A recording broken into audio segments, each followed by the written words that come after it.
Atípica. Hoje nós estamos aqui com a Humanizer Terapia para gravar mais um episódio do Pode Humanizar. Esse podcast é pensado em você para te trazer informação. E temos a ilustre presença da neuropsicopedagoga Camila Pinheiro. Seja bem-vinda, Camila, ao Pode Humanizar. Valdemir, muito obrigada pelo convite. Bem-vinda, família, ao Pode Humanizar. Estaremos aqui para ajudar você a entender um pouquinho mais sobre o desenvolvimento do seu filho. Camila, o campo do autismo, que é uma clínica muito ampla, ele é atravessado por muitos conhecimentos.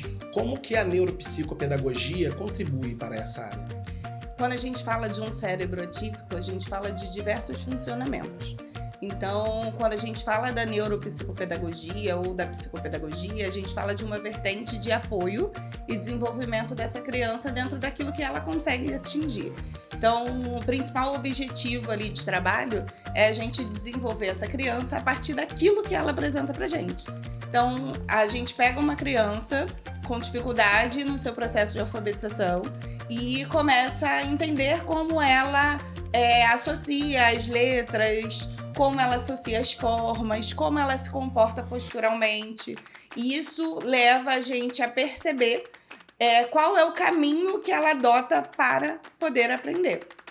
Uma coisa curiosa é que, assim, normalmente as mães, elas começam a procurar ajuda para os seus filhos por conta de problemas na fala, há pesquisas sobre isso, mas também questões comportamentais. Quando é que esses problemas chegam para você no âmbito da psicopedagogia, da neuropsicopedagogia? Normalmente, a gente recebe a criança dentro do processo de alfabetização. É onde a gente tem mais falhas no desenvolvimento das crianças atípicas. Então a gente tá e típicas também. Desculpa. Quando a criança entra para a escola. Na verdade, é quando ela inicia o processo de escrita, o processo da linguagem acontecendo ali diante dos olhos dela, a maneira com que ela se comunica através do processo de ler e escrever. Então, é onde a gente recebe muito mais demanda, né? Quando essa família se vê diante do processo de alfabetização. E aí, no processo de alfabetização, a mãe começa a perceber que o seu filho não consegue desenvolver muito bem o processo de escrita, não consegue formular frases, não consegue reconhecer sílabas, não faz junções dessas sílabas. Então, normalmente, a criança vem com conhecimento de uma vogal, de uma consoante, mas não faz a junção de consoante e vogal. Entendi. E aí, a mãe começa a se preocupar com o processo de desenvolvimento que o filho está atingindo ali dentro da educação. Existem áreas que as pessoas acham que são muito importantes e outras que elas não veem o tamanho da importância por falta de conhecimento. E olha que legal que você está trazendo, que assim, a mãe, então, ela saberá identificar que a criança está com um problema justamente com esses indicadores, com esses sinais que você aponta aqui. Sim. Normalmente a alfabetização começa ali pela temática da vogal, né? A criança olhar a vogal e reconhecer, né? Aquele A da abelhinha, o E da escola. E aí ela vai desenvolvendo ali os seus conhecimentos quanto ao processo de ver a vogal relacionada à imagem, né? Então, a alfabetização começa ali nesse princípio. Logo em seguida, a gente chega com o som das letras, porque a letra não é só o Bzinho lá, né, que você vê e fala B. Ele tem um som, ele junto a uma vogal tem um outro som. Então, a gente começa a perceber as dificuldades dessa criança quando ela olha para tudo isso, ela consegue te dizer o que é, mas ela não consegue dar o sentido esperado para a comunicação social. E aí, a mãe ali consegue ter um parecer de, pode ser que meu filho esteja com alguma dificuldade. Então, o que você está trazendo é que a psicopedagogia acaba trabalhando também dentro dos processos sociais no autismo, é isso? Sim, dentro do processo social de comunicação da criança atípica, a gente fala também da linguagem, né? E aí a fonoaudiologia com a psicopedagogia anda lado a lado. Legal. Ali caminhando numa vertente de estímulo, né? E aí tem os processos de aprendizagem individual de cada um. Talvez num processo de alfabetização de uma criança atípica, eu consiga trazer imagens e fazer com que ela reproduza sons. Ou simplesmente ela identifique o processo que eu estou ofertando ali de linguagem e ali ela já me dá uma resposta, né? Quando a gente utiliza, por exemplo, a comunicação alternativa, né, onde a gente apresenta a imagem e essa imagem dá uma referência de comunicação. Então, eu posso apresentar a abelhinha para essa criança típica e usar, olha, é aquele A, e ele automaticamente pegar a abelhinha e associar, que é o início do som da letrinha A. A Humanizer Terapias, mãe, ela trabalha com 3 pilares. E eu acho muito interessante, Camila, você falar um pouco sobre a sua atuação nesses pilares para que essa mãe possa ter informação. Porque, por exemplo, eu vejo você como profissional aqui na clínica permeando todos esses espaços, até porque no pilar família, no pilar terapias e no pilar escolas, você acaba atuando tanto na parte de psicopedagogia enquanto terapeuta, também atuando como orientação para os assistentes terapêuticos, e aí o processo de alfabetização aparece muito ali, e não somente para o público com autismo. Então a gente tem, por exemplo, um público com deficiência intelectual e que a psicopedagogia acaba ali trabalhando dentro do tempo daquela pessoa também. E é um suporte para a escola. Eu queria te ouvir falar um pouquinho, mas pegar um pouco assim essa coisa do olhar da família, que chega muito preocupada às vezes com a situação de escola. E como é que você joga esse futebol enquanto psicopedagoga, enquanto neuropsicopedagoga, com essa criança no âmbito da família? Então, falando assim da vertente escola, né? Essa criança dentro do ambiente escolar, ela tem objetivos e metas a serem atingidas ao longo de um ano, que é uma exigência ali dentro do currículo escolar, e que requer dela algum esforço maior, porque ela está no ambiente social. Sim. Né? Então, tem toda uma expectativa gerada sobre ela já a partir do momento que ela inicia o ano dela. Então, quando vai chegando o longo do ano ali, que a escola percebe que essa criança não acompanha o ritmo do currículo pedagógico, ela começa a sinalizar às famílias, olha, eu preciso do seu apoio, eu preciso da sua ajuda. Seu filho apresenta algumas características de dificuldade em relação às outras crianças. Então, esse é um indicador para a família junto à escola. Sim. A criança que não consegue acompanhar o que todos os demais alunos estão acompanhando. Isso, já Sim. é um indicador. Ok. Né? Então, a família ali, ela já começa a ligar um alerta, ela já começa a ficar mais atenta. E o que eu quero dizer para essas famílias? Por favor, não exijam dos seus filhos mais do que eles podem oferecer. Muito importante. Observem, né?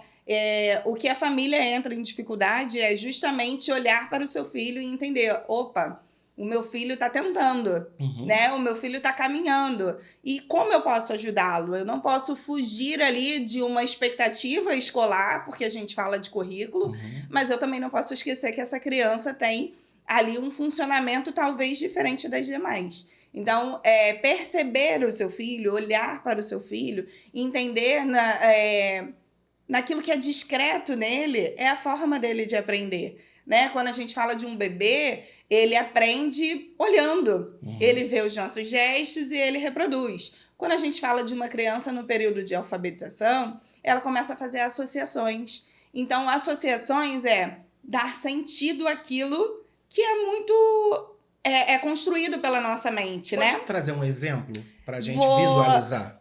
Te dar uma visualização. Eu falo que a letrinha P é a letrinha da pipoca. E aí eu apresento e eu apresento a pipoca para essa criança. Nossa, fez sentido pi, né? A sonora fez sentido. Ela criou uma relação com o fonema. Mas quando eu falo do pó, é muito difícil eu associar? Não, eu tenho porta em casa. Então eu posso colocar lá na minha porta um P com O, né? E faço pô, faço pó. A mãe ou o pai, porque é importante trazer os pais para esse lugar também, os pais que eu digo, o pai, o homem, para esse lugar também, eles podem, então, para auxiliar o processo de alfabetização, por exemplo, colar a sílaba daquela palavra em um cômodo, no objeto que aquela Sim. palavra dialoga, é Sim, isso? sim. Olha só que legal. Isso é um estímulo muito divertido, Aham. porque a criança começa a andar pelos espaços e falar, né? Mãe, olha, porta começa com Uhum. P, com O, pó. E aí, ela, onde ela andar, ela Uhum. vai referenciar, porque o ambiente familiar dela traz isso. Uhum. A criança, ela necessita de um ambiente seguro para desenvolver, para pensar, para ser estimulada, ela precisa estar num ambiente seguro. E onde ela vê a segurança? Principalmente na figura dos pais. E aí entra o processo de orientação parental que a gente faz aqui na clínica e que você também participa, né? De poder conversar com essas famílias para que o ambiente seja o mais seguro. Eu estou te ouvindo falar a palavra seguro e eu estou pensando aqui num caso em que a gente está tratando uma criança nível 2, nível 3 de suporte, né? TEA, nível 3 de suporte, nível 2 de suporte, e uma família em intenso estresse por conta das necessidades de saúde daquela criança. Como é, Camila, que esse ambiente vai se tornar seguro para essa criança que às vezes está num processo de crise? Nós já acompanhamos casos aqui assim, acho que é interessante trazer informação para essa mãe, porque gera um processo de desesperança, né? Os pais, quando veem os filhos não se desenvolvendo no processo acadêmico, e isso vai aumentando o estresse materno ali, né? Então, é possível a psicopedagogia atuar com essas crianças nível 2, nível 3 de suporte, com maior grau de gravidade? Normalmente os pais em luto, Uhum. né? Eles estão em um processo realmente frustrante. Sim. Eles olham para outras crianças, eles veem a sua habilidade e começam a buscar isso em seus filhos. E aí a gente aqui está falando dos cérebros atípicos e típicos, e eles funcionam de formas diferentes, né? Então a gente cria uma expectativa no nosso filho que muitas vezes é formada simplesmente pelo âmbito social, né? Nenhum pai quer o filho reprovado na escola, e aí cria sempre aquela expectativa: eu não posso ter um filho com registro de reprovação. E eu te pergunto, isso é cultural? Ou isso é realmente uma regra e não pode ter exceções? Isso está dentro de um outro cunho, é uma realidade, a gente tem que exigir isso dessa criança. Eu lembro de uma mãe falando: Valdemir, será que meu filho vai conseguir frequentar a escola? E eu dizia para ela que a gente tem uma fé no nosso paciente, que é uma fé parecida com a fé religiosa. Então a gente tem, para que você possa entender, mãe, nós apostamos nesse paciente, e eu estou usando a palavra fé aqui porque é uma palavra que fica claro para todos, que a gente tem fé no nosso paciente, nós apostamos nele, né? E, enfim, deixa eu te ouvir, né? Olhar o seu filho ir à escola é entender se ele vai suportar aquele ambiente por 1 hora, por 2 horas, por 3 horas. Então não precisa ter a expectativa da criança ficar todas as horas no ambiente educacional no início, é isso? Não. O que essa criança suporta? Quais estímulos que estão sendo ofertados ali que são suportáveis para ela, né? Ela tem uma questão sensorial, Sim. Ela tem um estímulo social, ela tem expectativas da família e deste ambiente no qual ela está se inserindo, e também tem a própria expectativa dela. Sim. Porque nós temos o hábito de pensar, e aí eu digo o hábito porque é natural isso, de que essa criança, nossa, coitada, ela vai para a escola e chegar lá, como vai ser?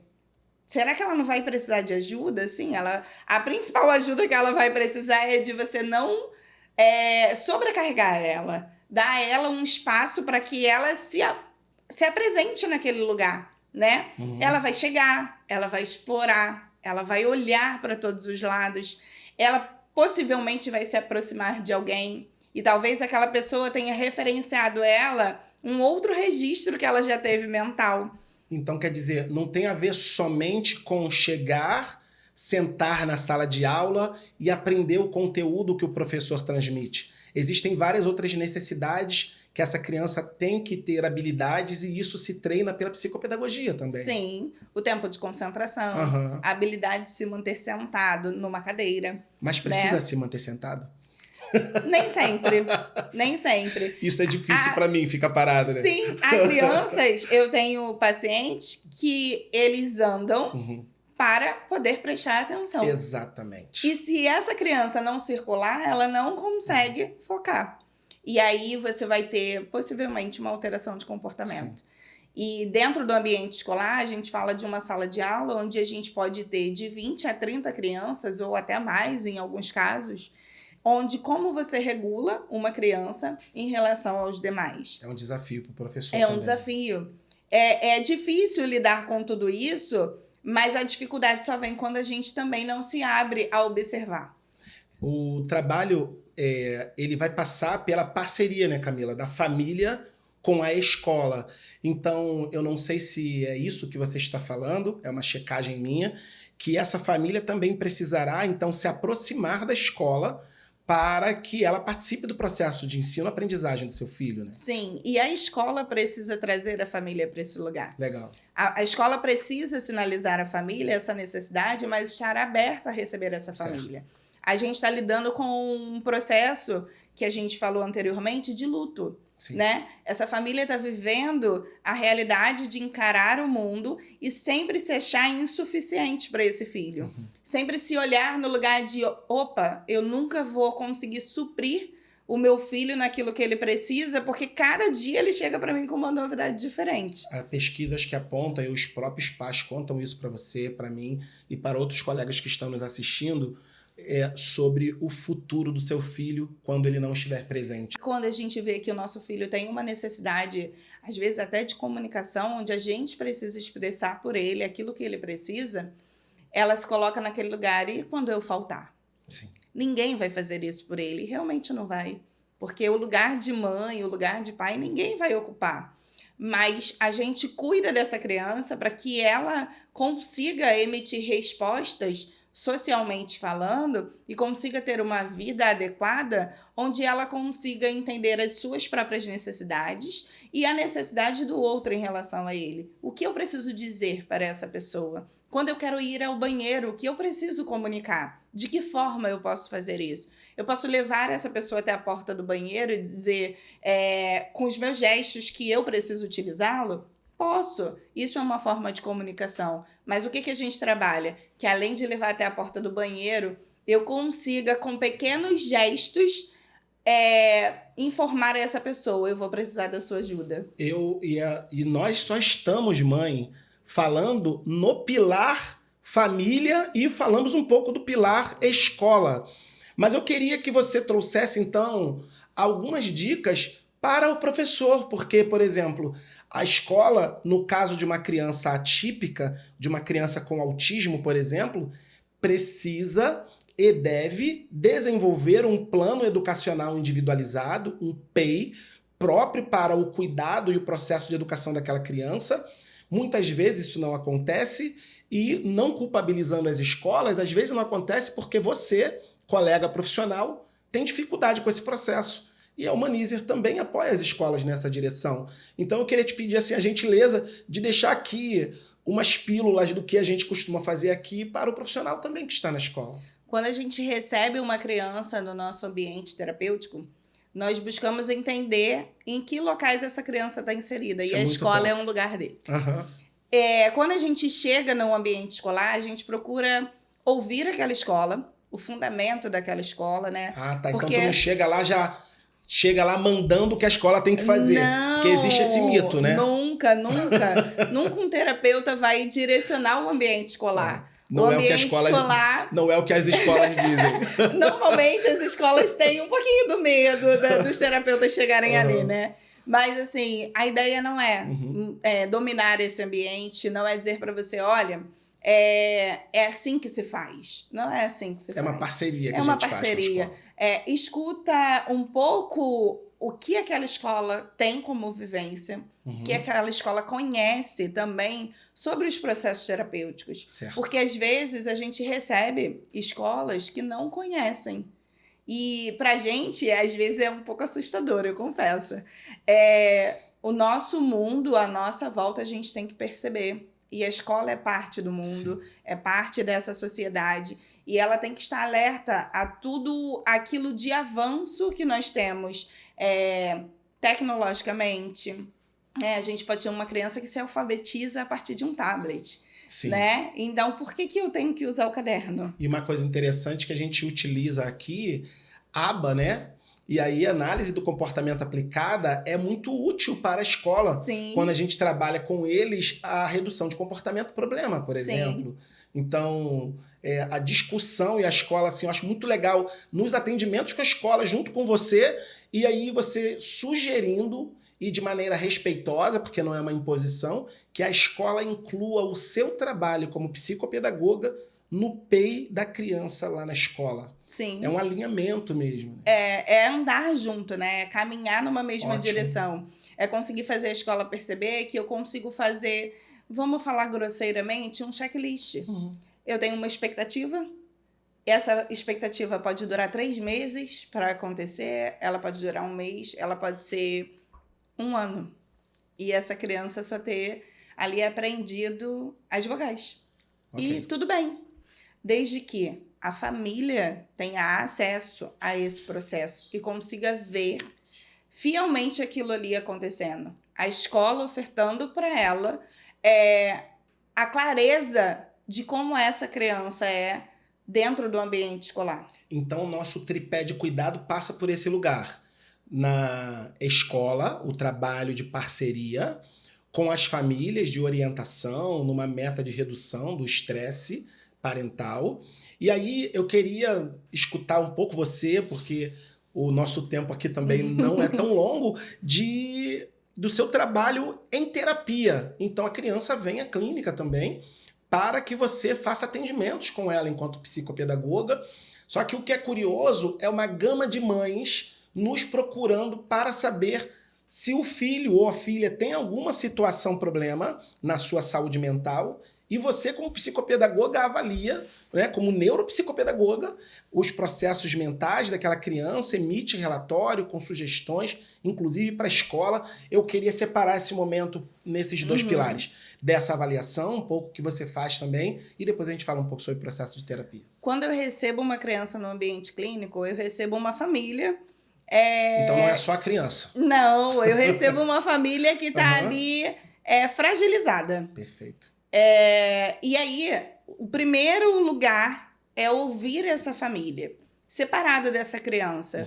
Porque... Por que separado? Porque os pais às vezes chegam e falam, não, mas meu filho já não vai entrar então na sala por atendimento? Normalmente eles falam, você não vai olhar como ele se comporta, né?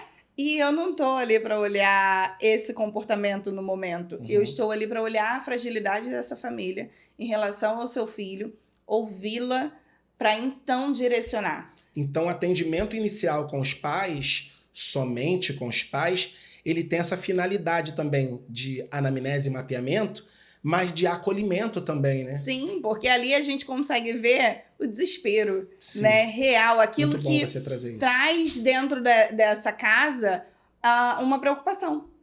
Então, a gente consegue olhar para essa família, essa mãe que muitas das vezes, cada vez que ela fala do filho, seus olhos se enchem de lágrima, ela não consegue dizer assim, eu preciso de ajuda. Sim. Eu, pessoa, e não eu, mãe, para o meu filho, porque isso eu estou fazendo aqui, eu estou vindo buscar. E aí, quando você escuta essa família, você entende muitas das vezes esse filho, que se movimenta a fim de buscar a atenção dessa família em relação à sua necessidade. E parte das nossas metas terapêuticas tem a ver com o que a família diz, porque a gente questiona a família. Qual é a sua expectativa sobre o que vai ser trabalhado aqui com o seu filho? Então, parte das metas terapêuticas quem sinaliza é a família, não somos nós mandando na família. Aliás, isso não é humanização do cuidado. Sim. Normalmente a mãe chega, olha, meu filho é péssimo em matemática.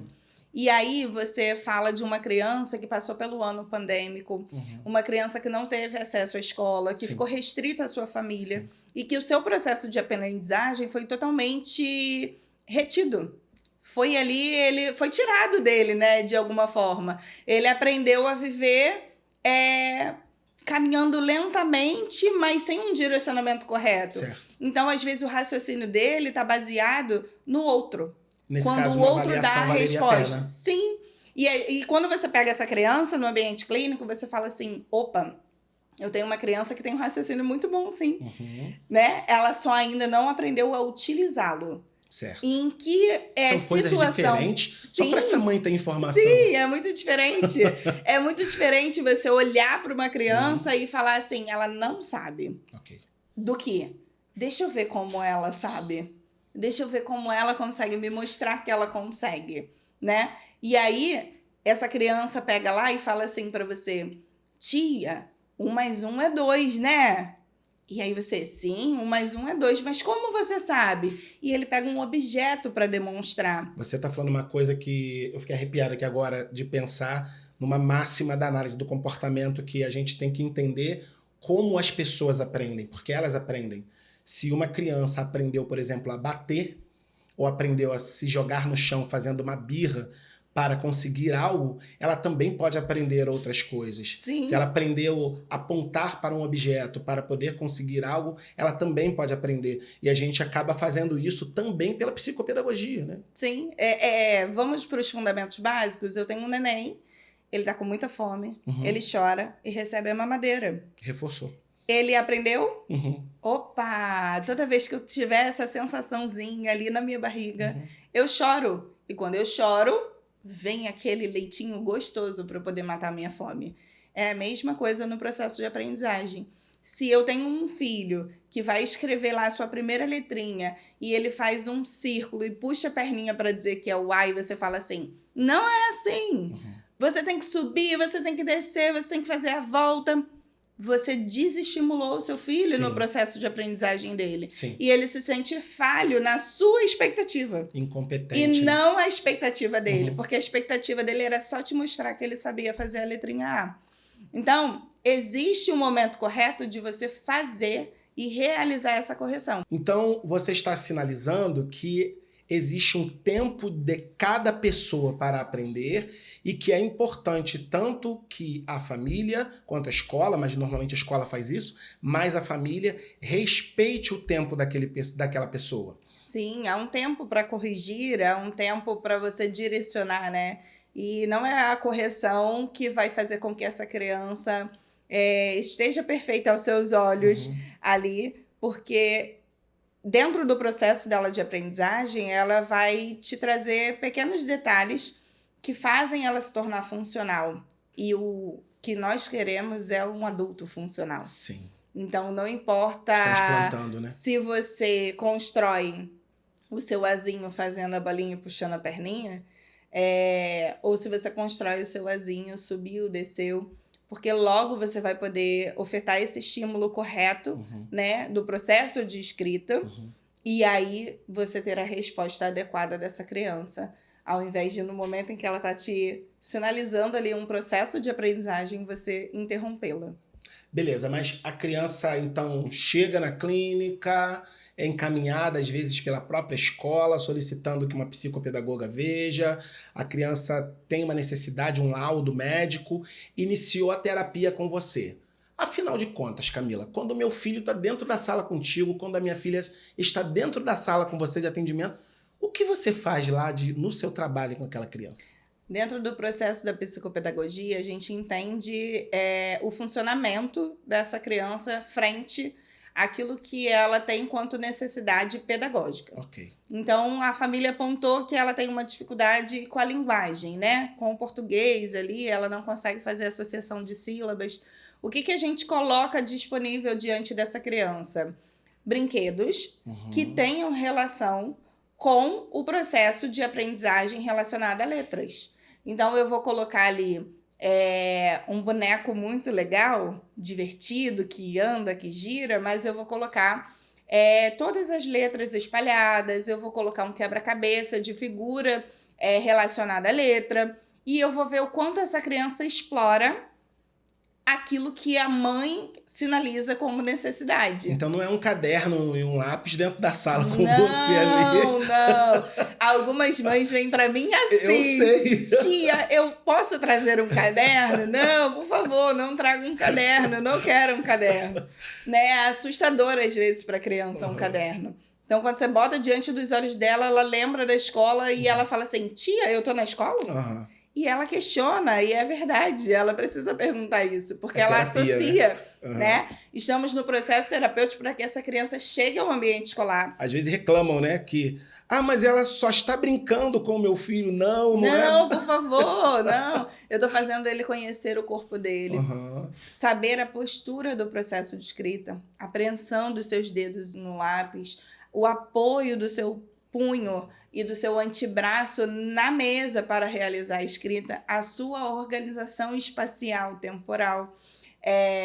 E aí eu posso falar que eu sempre falo assim, por favor, criem rotinas, né? Façam lá as pastinhas coloridas, coloquem manhã, tarde, noite, porque essa criança precisa saber o que ela vai fazer. E por mais... Ouvi você dizer sobre um menino que eu conheço, que, olha, ele vai aprender mais fácil se você sentar ao lado dele e estudar.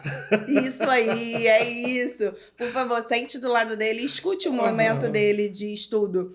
Porque, às vezes, a relação dele em aprender tem a ver com aquele ambiente de segurança que eu falei lá atrás. É ter alguém ao seu lado. Sim. E, às vezes, não é interferindo, é ouvindo. Essa criança, às vezes, ela senta e canta música. Muitas crianças aprendem com a musiquinha, né? Eu tenho vários pacientes que sentam lá e tudo que eles vão fazer, eles estão cantarolando e balançando suas cabecinhas enquanto estão reproduzindo. Então, talvez essa criança precisa do estímulo musical ao seu lado para conseguir se concentrar, conseguir reproduzir. Às vezes, ela não consegue escrever. E ela não consegue escrever porque ela tem uma aversão ao lápis, ela tem uma aversão ao caderno. Toda vez que ela vê aquele objeto, ela tem repulsa. E aí, o que fazer nessa hora? As famílias se perguntam, eu escrevo com a massinha? Eu escrevo com o alfabeto móvel? Eu escrevo? E se esse for o recurso, é onde a gente vai direcionar a escola. Sim. Opa, escola! Olha aqui, ó. Ele sabe escrever sim. Isso aqui funcionou na clínica. Isso aí. Funciona na clínica. A mamãe já tá fazendo em casa e tá dando certo. Generalizando. Você pode reproduzir isso no seu ambiente. E aí, quando a escola aceita esse lugar, aceita esse direcionamento, entende... Que é uma parceria. Ele tem um aluno.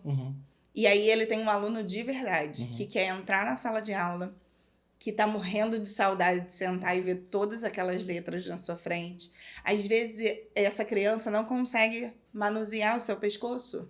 Abaixar a cabeça e olhar para o quadro é muito difícil, gente. Lembra que a gente foge os nossos olhos? Coordenação olho-mão. Como eu escrevo e olho e volto a escrever o que eu estava olhando. Memória, né? Isso é algo que, se não for estimulado... A criança entra simplesmente naquele nível de eu consegui até aqui. A tia vai falar que eu não sei mesmo, a minha mãe vai reclamar e pronto, a vida segue. Mas e perceber que essa criança tem muita dificuldade em olhar para o quadro e voltar a sua mão? Talvez a lousa para ela tem que estar inclinada diante dos seus olhos, né? E aí ela vai ter muito mais acesso em olhar para o lado e voltar do que olhar para cima e descer o seu pescoço. São temas tão profundos, Camila, que nós passamos por vários deles aqui.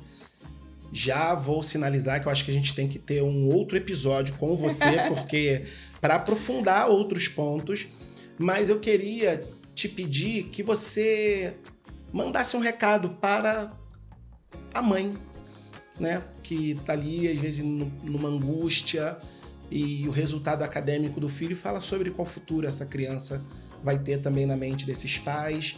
Então, eu queria te pedir para ir caminhando para o final, caminhando um recado para essa família. Hoje a gente fez um momento aqui que a minha sensação é acolher. Sim. Acolher essa mãe que está ali e que precisa de informação para poder lidar melhor com seu filho. Então eu queria fechar com esse lugar de acolhimento. Mamães, antes de pensar no futuro, vamos pensar no presente. Nossa! Vamos pensar naquilo que o seu filho apresenta para você. O seu filho aprende muito com os seus gestos. O seu filho aprende muito com as suas ações. E às vezes, colocar ele do seu lado lavando a louça e ensinar para ele que 1 mais 1 é 2. Ele tem 2 garfos, ele tem 2 facas. Já ajuda em casa, né? Muito! E ele tá desenvolvendo a habilidade dele corporal. Ele tá desenvolvendo a sua memória e tá criando vínculo afetivo. Então, quando a gente fala de uma criança, a gente fala de emoções, sentimentos.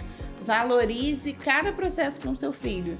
Não pense no futuro agora. Pense no presente. Desenvolva o seu filho, que ele vai chegar longe. Camila, muito obrigado pela parceria. Vamos em frente. Estaremos sempre juntos. Muito bom. Mãe, esse é um episódio. Nós temos outros episódios com outros profissionais do naipe assim de Camila. E a gente queria te pedir que nos seguisse em nossas redes. Comenta aqui no vídeo para dar relevância para ele também. Tem as redes vizinhas que nós também estamos participando. Compartilha esse podcast com outras mães, porque você vai poder beneficiá-las com um excelente conhecimento produzido aqui para você. Então, clique para seguir o canal, compartilhar, curta e vamos em frente. Siga-nos nas redes sociais. Um beijo no seu coração.